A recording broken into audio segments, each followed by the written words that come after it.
Baru-baru ini ada sebuah kejadian yang segera menjadi viral di media sosial atau juga bahkan media massa, televisi, dan koran, yaitu kejadian di Kampung Bedahan, Kecamatan Sawangan, Depok, Jawa Barat.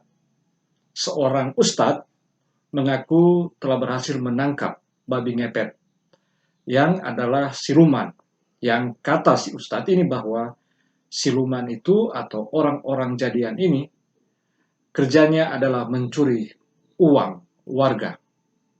Dan yang menarik bahwa jika dia mengumumkan kepada warga dia telah berhasil menangkap si siluman itu, yang kini dia buktikan dengan adanya babi ngepet, maka orang-orang di sekitaran situ atau bahkan di kampung itu berbondong-bondong menuju ke rumahnya. Dan jika Anda saksikan video yang ditayangkan di beberapa kanal YouTube, Anda akan melihat bahwa sebelum diketahui bahwa ini adalah suatu kebohongan, warga yang datang ke rumahnya si Ustadz itu, tampaknya dari bahasa tubuh yang mereka tunjukkan, yang kita bisa lihat melalui video itu, mereka percaya apa yang dikatakan atau diklaim oleh Ustadz itu, bahwa dia telah berhasil menangkap seekor babi ngepet yang adalah siluman. Dan mungkin juga karena di kampung itu ada kejadian-kejadian tertentu, warga mengaku uangnya hilang. Lalu muncul seorang sosok Ibu Wati yang kemudian juga viral, yang mengatakan bahwa atau menuduh ada orang di sekitarnya atau tetangganya yang kaya karena mencuri uang dengan babi ngepet. Menjadi makin heboh dan menarik kemudian diketahui bahwa babi ngepet itu benar-benar babi, dia bukan siluman. Dan oleh ustadz yang ingin menjadi terkenal ini ternyata membelinya secara online. Dua hal paling tidak yang menarik untuk dibahas dalam fenomena ini. Pertama, bahwa bukan hanya persoalan pada ustadz ini, tapi warga juga. Warga yang banyak itu percaya dengan apa yang dilakukan oleh ustadz itu. Kedua adalah motivasi si ustadz ini membohongi warganya, atau keberanian dia untuk membohongi warga dengan cara menjadikan babi ngepet sebagai isu dan uang yang dicuri oleh babi ngepet ini. Mengapa kemudian warga berbondong-bondong ke sana? Dan si ustadz ini berpikir untuk melakukan suatu kebohongan itu karena memang dalam masyarakat di sana dan mungkin juga di masyarakat di banyak tempat hidup atau terus terwariskan dalam masyarakat mereka tentang adanya dongeng mengenai babi ngepet. Dan yang menarik sekali adalah bahwa dongeng babi ngepet ini masih hidup pada masyarakat kita di abad ke-21 ini. Pertama, ilmu pengetahuan dan teknologi sudah pesat sekali perkembangannya. Sudah menjelaskan banyak hal, termasuk yang dulunya dipercayai sebagai sesuatu yang benar-benar ada, tapi itu hanya dongeng. Dan ilmu pengetahuan sudah menjelaskan bahwa itu fenomena alam, itu sesuatu yang hanya cerita, dan lain sebagainya. Hal kedua adalah bahwa kurang apa lagi masyarakat kita dalam hal beragama. Tapi justru persoalannya ada di sini.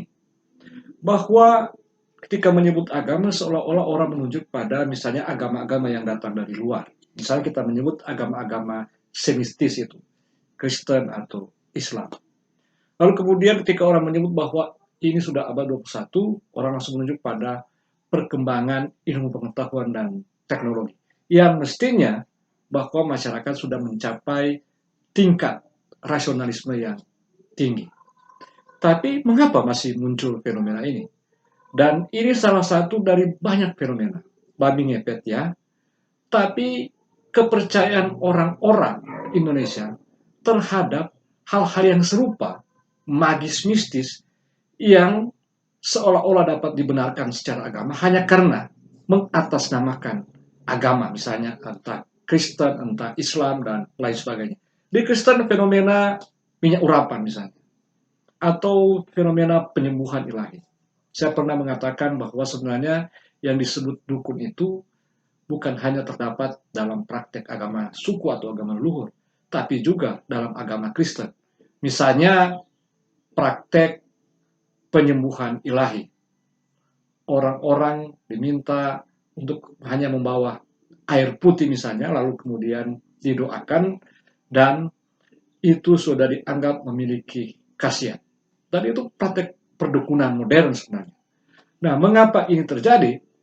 Pendapat saya bahwa masyarakat kita dikatakan masih tradisional, tidak lagi. Tapi juga mau dikatakan sudah modern, juga tidak. Ada di antaranya. Bahwa, katakanlah, modernisasi itu sudah diperkenalkan di masyarakat kita di Indonesia ini sejak zaman kolonial. Lalu kemudian bersama dengan itu atau sebelum itu sudah masuk juga agama-agama dari luar. Agama-agama yang monoteistis. Nah, modernisasi agama-agama yang monoteistis ini, terutama Kristen dan Islam misalnya, ya kalau yang Hindu, Buddha dia dengan cara bertuhan yang berbeda tentu, datang berjumpa dengan masyarakat di Hindia Belanda atau masyarakat di Nusantara ini yang religiusitasnya itu atau bentuk religiusitasnya itu mistis magis dan agak politeis juga. Artinya mereka berjumpa dengan masyarakat yang mitologis mistis. Leluhur di zaman itu dalam rangka untuk menjelaskan tentang semesta ini, kehidupan mereka mau dibawa kemana, mau kemana mereka dan sebagainya setelah kematian, maka penjelasannya adalah dengan mitologi atau secara mitologis. Lalu kemudian berjumpa dengan perangkat sistem kolonial yang modern, yang rasionalistik, sekularistis. Lalu kemudian ditambah dengan itu datang agama-agama misalnya Kristen dan Islam yang monoteistis. Tapi kalau Kristen misalnya dia agak juga modern, agak rasionalistik. Nah, apa yang terjadi dalam perjumpaan ini? Bahwa dari pihak kolonial yang modernis itu menuduh praktek-praktek agama leluhur itu sebagai irasionalisme atau sebagai suatu wujud dari keterbelakangan, kebodohan. Lalu agama-agama yang monoteistis itu menuduh praktek-praktek keagamaan para leluhur ini sebagai kekafiran atau tahayulisme. Itu pendapat mereka. Maka apa yang kemudian terjadi adalah secara terpaksa para leluhur kita itu kemudian melakukan konversi keagamaan. Tidak hilang seluruhnya cara beragama yang mitologis, mistis, dan magis itu, tapi kemudian mereka sudah menemukan bentuk yang baru. Yang bentuk baru itu adalah sebenarnya isinya secara kosmologi, secara sistem nilai itu lebih banyak agama sebelumnya. Tapi kemudian lebih ke ingin mengatakan bahwa mereka sudah menjadi entah Kristen dan Islam, maka luarnya atau dalam praktek yang tampak itu seolah-olah mereka sudah meninggalkan agama sebelumnya. Padahal sesungguhnya di dalam cara berpikir mereka, kosmologi mereka itu masih kuat hidup cara berpikir mitologis, mistis, magis.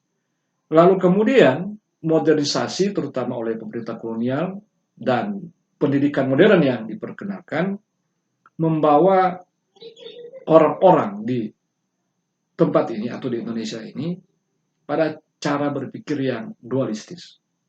Bahwa dengan modernisasi yang diperkenalkan oleh pemerintah kolonial melalui dibukanya sekolah-sekolah modern, maka masyarakat yang tradisional ini, mitologis mistis ini, berusaha menyesuaikan diri dengan antara lain berusaha untuk menampilkan bahwa mereka sudah bisa mengikuti perubahan perkembangan menjadi orang-orang modern. Tapi sesungguhnya tidak juga terjadi seluruhnya, bahwa kemudian pada hal tertentu orang-orang di masa itu masih tertanam dalam pikiran mereka untuk mencari jawab atas hal-hal yang tidak langsung tampak, atau dia membutuhkan suatu jawaban yang lebih dari itu, maka mereka menjelaskan secara mitologis lagi. Dan ilmu pengetahuan yang rasionalistis dan sekularistis itu tidak langsung kemudian menjadi pegangan satu-satunya untuk menjawab semua itu. Nah, hasil dari semua itu, salah satunya menurut saya adalah seperti yang lagi viral ini, yaitu kepercayaan orang terhadap babi ngepet. Mengapa ini bisa dikatakan sebagai salah satu fenomena warisan dari tabrakan atau juga kontak yang secara tidak seimbang antara modernisasi dengan tradisional, lalu kemudian dengan model kepercayaan yang mitologis mistis magis dengan model kepercayaan yang monoteistis lalu agak rasional. Yaitu karena modernisasi misalnya percaya pada bahwa apapun itu nanti akan disebut benar kalau dia dapat dibuktikan. Itu yang kemudian disebut dengan positivisme. Dan ini tentu sesuatu yang sangat berbeda dengan masyarakat tradisional. Kebenaran itu tidak perlu dibuktikan. Bahkan sesuatu itu makin benar kalau kemudian semakin sulit dibuktikan. Dan bagaimana kemudian cara menjelaskannya adalah dengan mitologi-mitologi. Dan itu benar pada cara berpikir mereka. Bahwa kebenaran itu, apalagi dia kebenaran religius, maka sesuatu itu tidak perlu dibuktikan, tapi diyakini, diimani. Dan pada masyarakat leluhur sangat sulit sekali ditemukan adanya pemisah antara yang sakral dan profan, sehingga totalitas kehidupannya itu berdimensi religius. Tapi ketika datang diperkenalkan modernisme, maka mulai diusahakan ini yang sakral dan ini yang profan. Begitu juga dengan agama-agama yang datang kemudian, sehingga ada yang disebut Kristiani, Islami, dan lain sebagainya, untuk membedakan bahwa ini yang sekuler dan ini yang sakral dan ini yang profan. Tapi lebih utama untuk mengatakan ini menurut tata cara agama kami dan ini bukan. Ini kekafiran, tahyulisme, dan ini.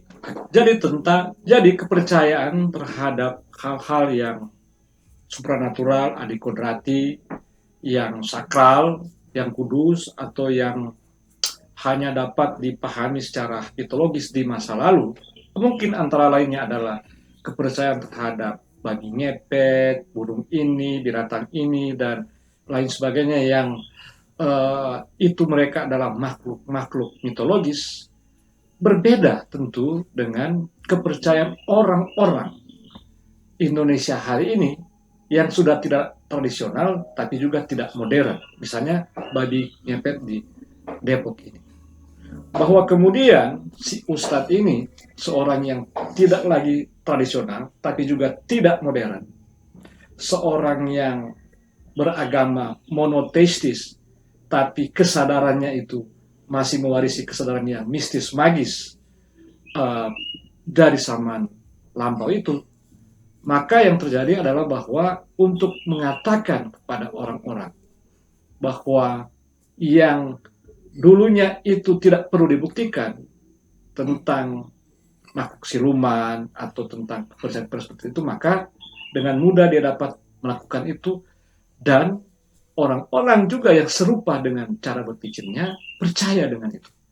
Bahwa dengan kemudian mereka dapat menyaksikan langsung adanya bukti babi ngepet meskipun itu dibeli secara online diam-diam, dengan begitu kemudian kepercayaan mereka seolah-olah sempurna. Dan itu lebih sebenarnya kepada kegelisahan mereka. Ketika sesuatu yang selama ini hanya dalam bentuk gosip, bisik sana, bisik sini, cerita yang tidak pernah dapat dibuktikan kebenaran, seolah-olah menemukan kebenarannya dengan cerita palsu dari seorang ustadz, tapi kemudian menjadi seolah-olah itu benar dengan dia menunjukkan adanya bukti babi ngepet yang sebenarnya itu dibeli secara online. Dia bukan siluman. Nah, sebenarnya apa yang terjadi di Kampung Bedahan, Kecamatan Sawangan, Depok, Jawa Barat, itu merefleksikan fenomena umum, gejala umum dalam masyarakat kita. Lihat saja, orang-orang dapat dengan gampang dipengaruhi oleh ceramah, khotbah, pengajaran-pengajaran yang kadang-kadang memang konyol, tapi karena itu sudah didesain, sudah dibuat seolah-olah dia sakral, dia suci, karena menyebut agama, menyebut yang ilahi dan sebagainya, maka orang percaya.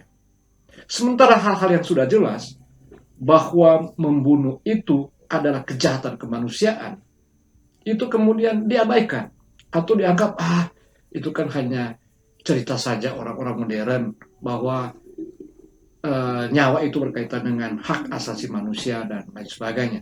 Padahal agama-agama sebenarnya mengajarkan atau bahkan inti ajaran agama adalah pemuliaan, kepedulian, penghormatan terhadap kemanusiaan.